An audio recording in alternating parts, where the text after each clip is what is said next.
Bienvenue au cœur du conflit, le podcast pour décrypter, comprendre et gérer vos conflits avec stratégie. Avec Karine Diava et le cabinet Resolveco, votre expert en gestion de conflits, conseils, coaching et médiation. Bonjour et bienvenue dans ce nouvel épisode d'Au cœur du conflit. Aujourd'hui, comment dépasser les conflits au travail quand ils menacent votre santé mentale. Dans cet épisode d'Au cœur du conflit, nous allons mettre en lumière les mécanismes profonds qui transforment une simple tension en spirale destructrice. Et je vous donnerai à la fin des clés concrètes pour reprendre le contrôle avant que la situation ne devienne irréversible. Si vous êtes en conflit au travail ou si le sujet vous intéresse, écoutez jusqu'au bout. Vous y trouverez des clés essentielles. C'est parti. Alors, tension avec un collègue. Désaccords répétés avec votre manager, une ambiance qui se dégrade jour après jour dans l'équipe. Vous connaissez ? Ces situations, elles vous épuisent, elles vous empêchent de dormir et parfois, elles vous font même douter de vos compétences professionnelles. Alors voici quelque chose d'essentiel que vous devez comprendre dès maintenant. Un conflit au travail, ce n'est jamais seulement une histoire de personnalités incompatibles. Non. C'est presque toujours le symptôme d'un dysfonctionnement organisationnel beaucoup plus profond. Et vous savez quoi ? Cette distinction change absolument tout. Parce que si vous pensez que le problème, c'est juste cette personne difficile, vous allez chercher des solutions au mauvais endroit. Vous allez vous épuiser à essayer de changer quelque chose que vous ne pouvez pas changer. Bien sûr, il existe des personnalités qui sont hautement conflictuelles. Celles-ci, bien sûr, déclenchent des conflits volontairement. Il y a des personnes qui ont des stratégies de harcèlement pour dominer. Bien sûr, celles-ci aussi vont déclencher des conflits et il est important de reconnaître ces personnalités. Mais ce n'est pas vraiment le sujet aujourd'hui. Aujourd'hui, nous allons explorer ensemble les mécanismes qui génèrent les conflits, la plupart d'entre eux, comprendre pourquoi ils sont si destructeurs pour votre santé mentale, et surtout, je vais vous donner des clés concrètes pour les dépasser. Car oui, il existe des solutions, et vous avez plus de pouvoir que vous ne le pensez. Nous parlerons dans un prochain podcast des personnalités hautement conflictuelles. Alors, pour l'instant, commençons par quelque chose de fondamental. Le travail devrait être un lieu d'accomplissement. Vous me suivez ? Il devrait nous permettre de développer nos compétences, d'être reconnus pour notre contribution, de construire notre identité professionnelle. Ces promesses, elles ne sont pas accessoires. Elles sont essentielles à notre équilibre psychique. Mais que se passe-t-il quand ces promesses sont trahies ? Tenez, on vous demande de travailler sans les moyens nécessaires. Vos efforts ne sont jamais reconnus. On vous évalue uniquement sur ce qui ne va pas. Vous n'avez plus le temps de bien faire votre travail.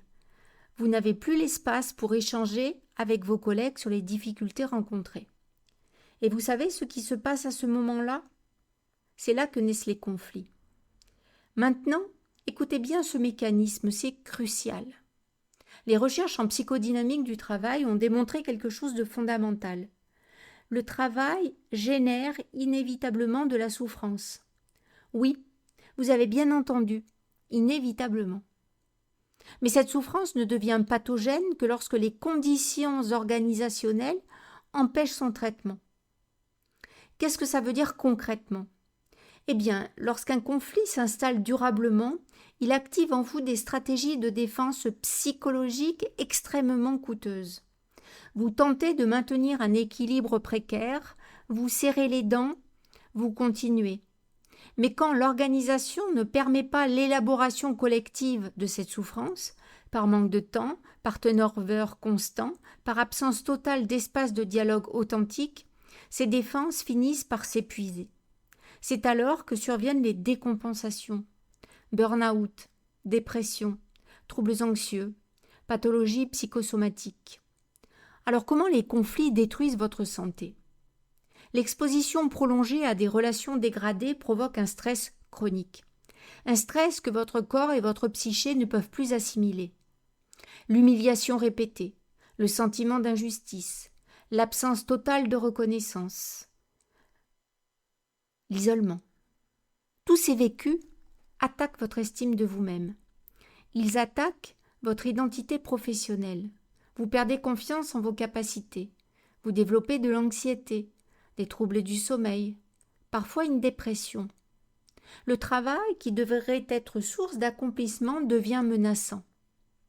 Et voici le piège. Écoutez bien. Une personne fragilisée n'est plus en capacité de gérer sainement les tensions. Ses réactions deviennent disproportionnées. Sa communication défaillante. Ces vrillages comportementaux peuvent transformer un collègue en souffrance, en individu perçu comme harcelant, alors qu'il est lui-même victime d'une situation organisationnelle pathogène. C'est un cercle vicieux dont il est très difficile de sortir seul. Alors, vous vous souvenez de ce qu'on disait au début, qu'un conflit n'est jamais juste interpersonnel.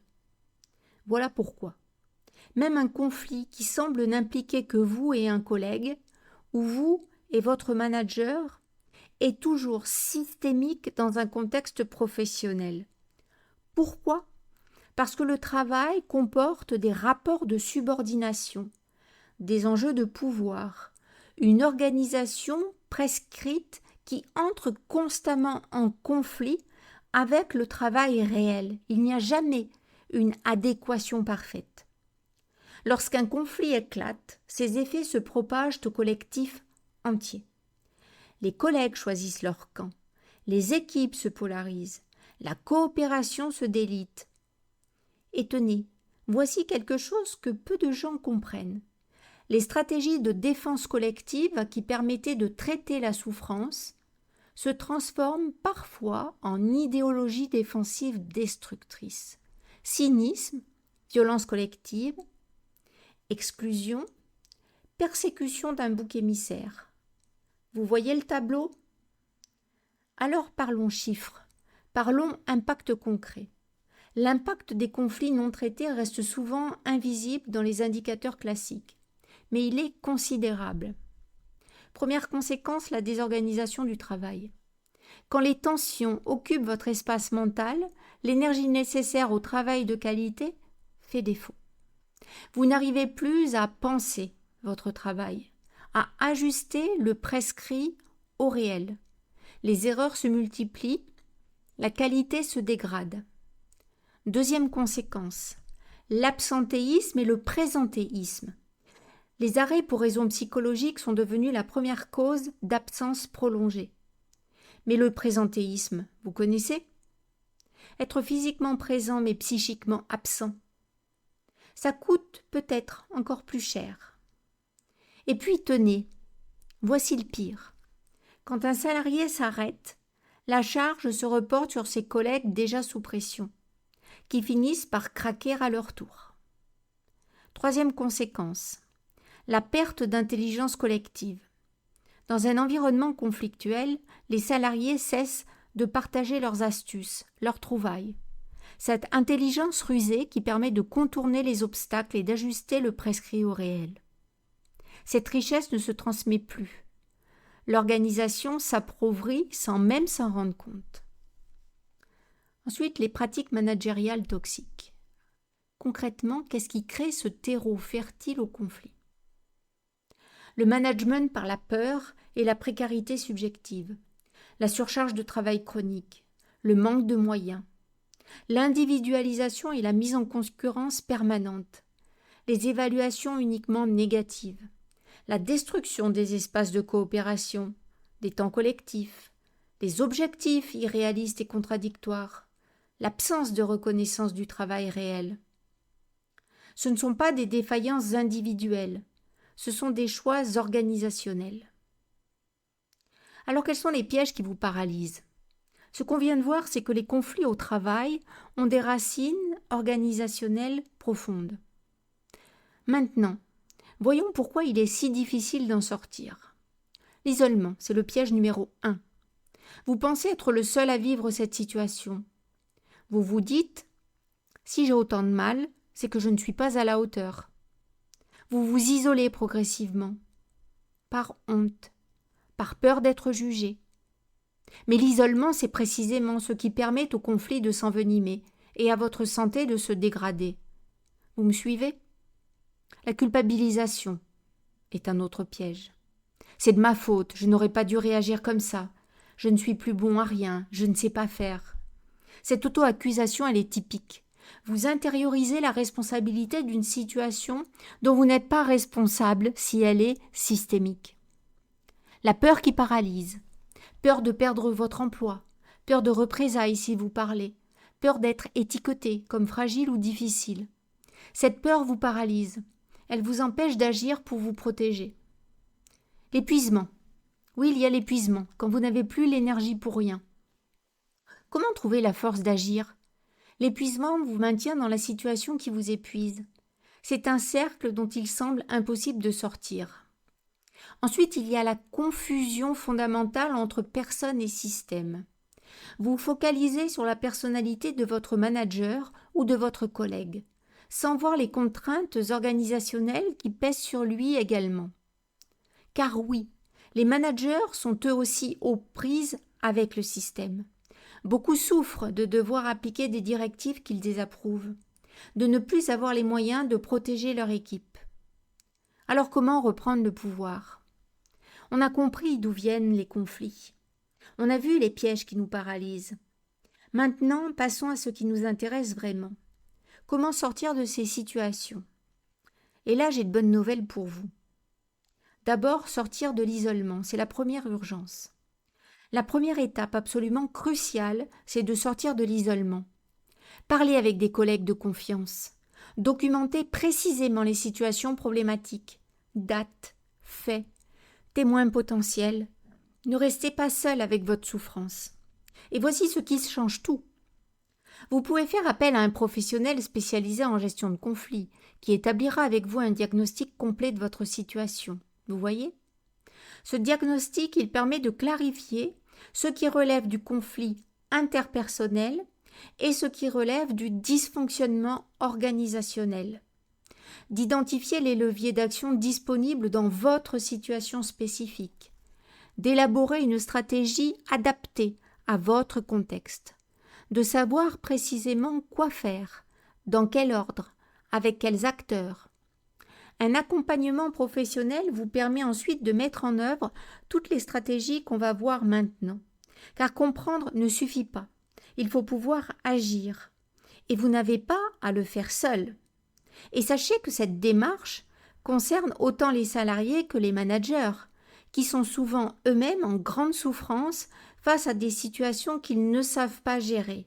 Et bien évidemment, il y aurait des changements à faire au niveau de l'organisation. Mais ça, c'est souvent très difficile. Alors, il y a quand même, comme nous venons de l'évoquer, une zone de pouvoir où vous avez, en fait, du pouvoir. Car encore une fois, même si l'organisation, le système, est en partie responsable de certains conflits, voire du maintien des conflits au sein de l'organisation et du travail, eh bien, il y a quand même quelque chose à faire au niveau, on va dire, individuel ou au niveau, finalement, de petits groupes. Ensuite, comment reprendre du pouvoir ? Deuxième solution, reconnecter avec le travail réel. Alors, c'est retrouver des espaces où parler du travail tel qu'il est vraiment peut améliorer les situations. Avec vos collègues, partagez les difficultés concrètes que vous rencontrez.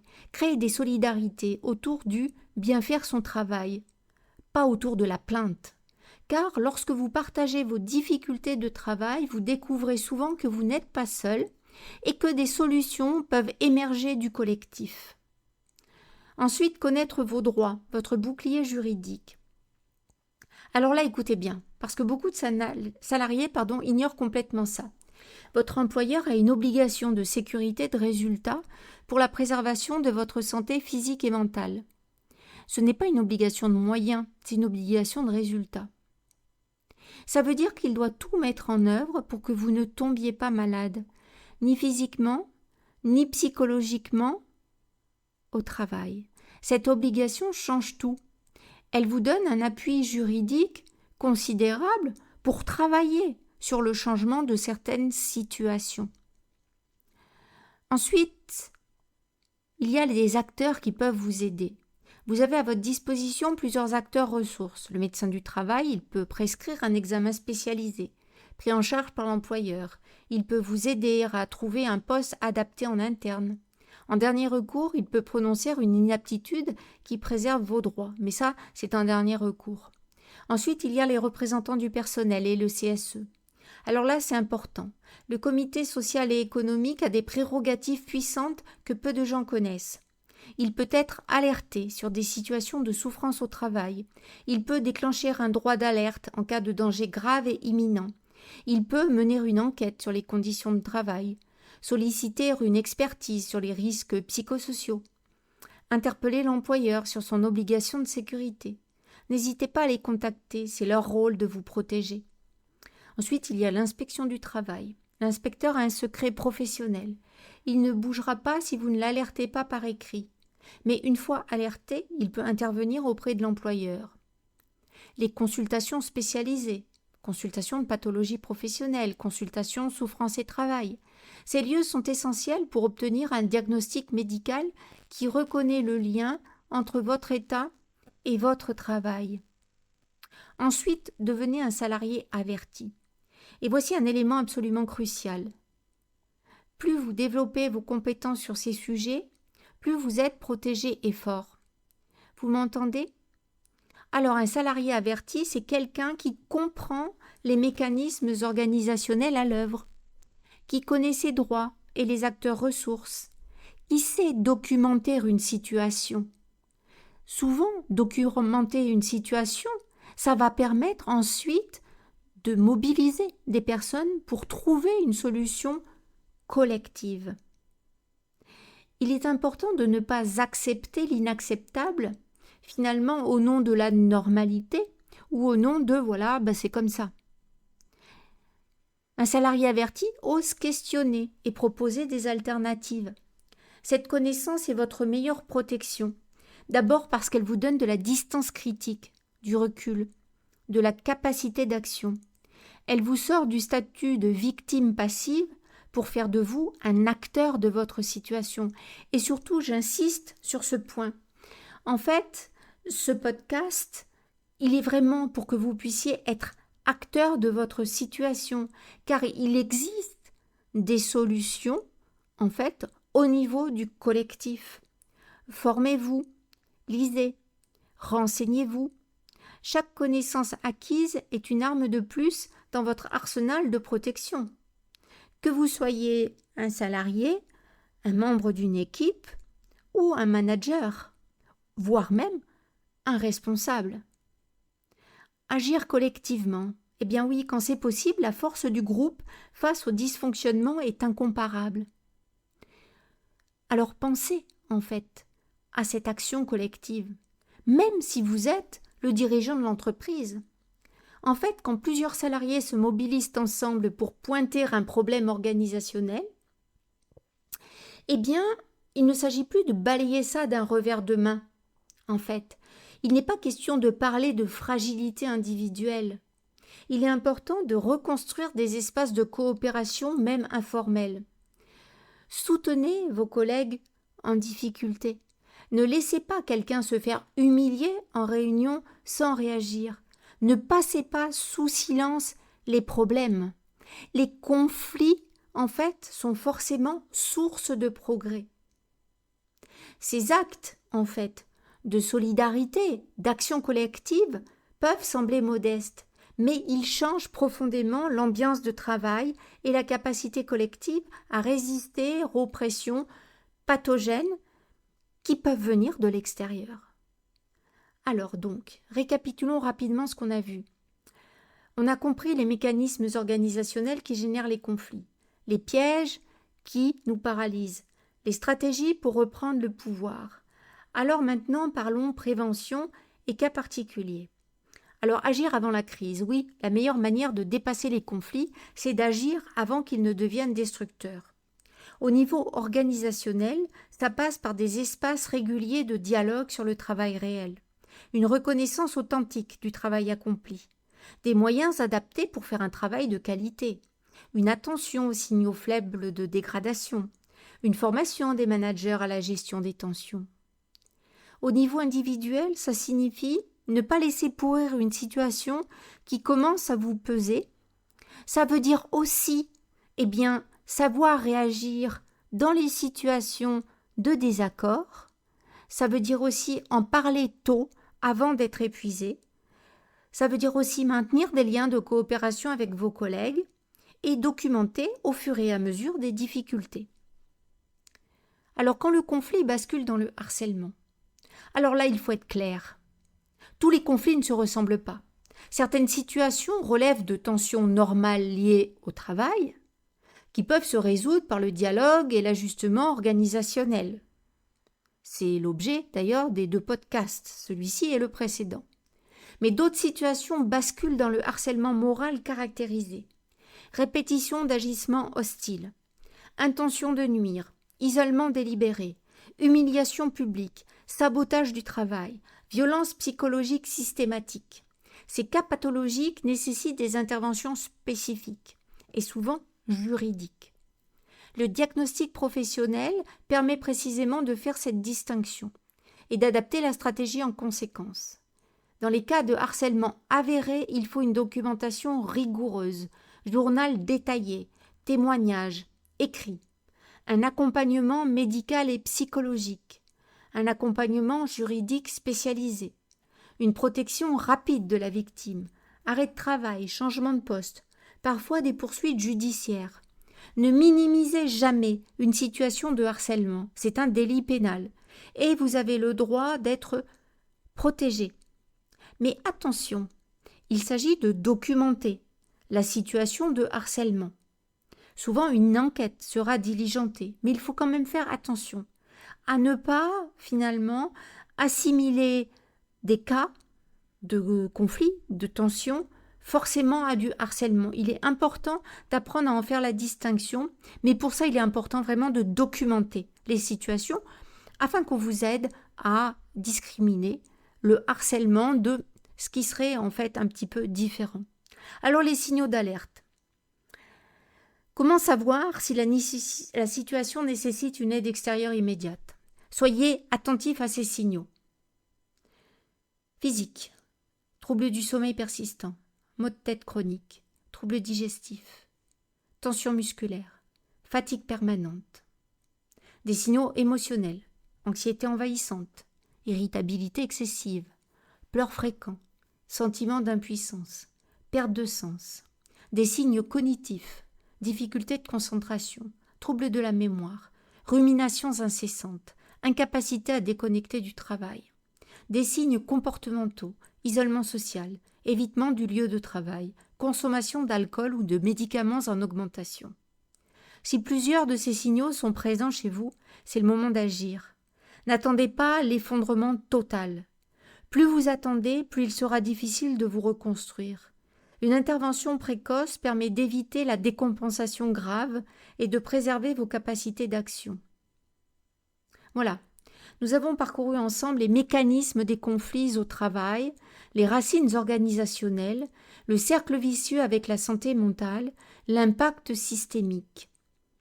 Les pièges qui vous paralysent, l'isolement, la culpabilisation, la peur et l'épuisement. Et surtout, nous avons vu les stratégies pour reprendre le pouvoir. Sortir de l'isolement avec un diagnostic professionnel, reconnecter avec le travail réel, connaître vos droits et les acteurs ressources. Devenir un salarié averti, agir collectivement quand c'est possible.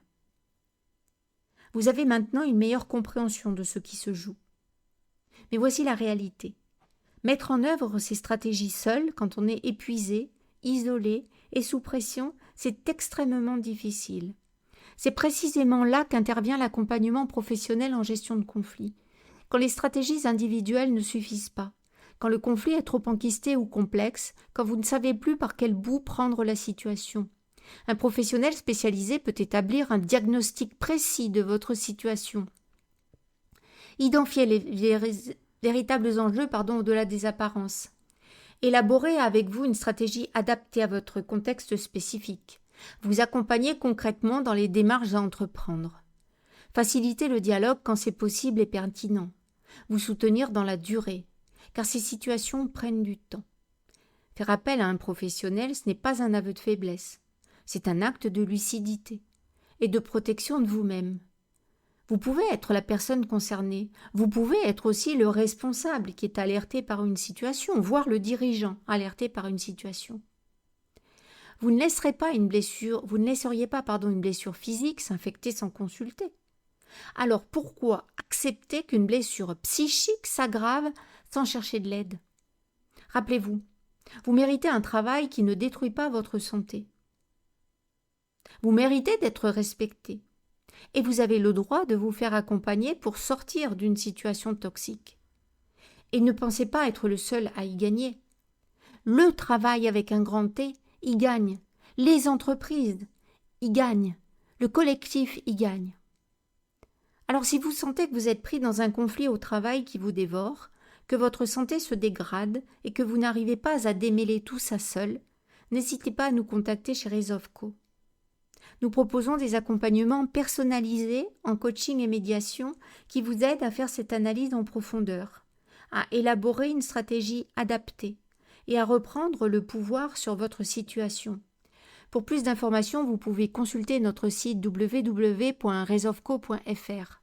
Et si vous avez des questions, des situations dont vous aimeriez qu'on parle dans un prochain épisode, écrivez-nous. Vos questions nourrissent notre réflexion. C'était dépasser les conflits au travail, comprendre, agir, se protéger. Un épisode d'Au cœur du conflit. Pour aller plus loin, retrouvez la transcription de cet épisode et d'autres ressources sur notre site www.resolveco.fr. Merci de votre écoute. À très bientôt et prenez soin de vous. Merci d'avoir écouté cet épisode d'Au cœur du conflit, le podcast qui révèle les angles morts de vos conflits. Pour aller plus loin et débloquer vos situations complexes, retrouvez tous nos accompagnements sur www.resolveco.fr. Resolveco, votre cabinet spécialiste en gestion de conflits, conseils personnalisés, coaching stratégique et médiation pour vos situations professionnelles, familiales et personnelles. Si cet épisode vous a apporté des clés de compréhension et des outils, abonnez-vous et partagez-le. Vos questions et vos situations sont les bienvenues. Au cœur du conflit, un podcast Resolveco.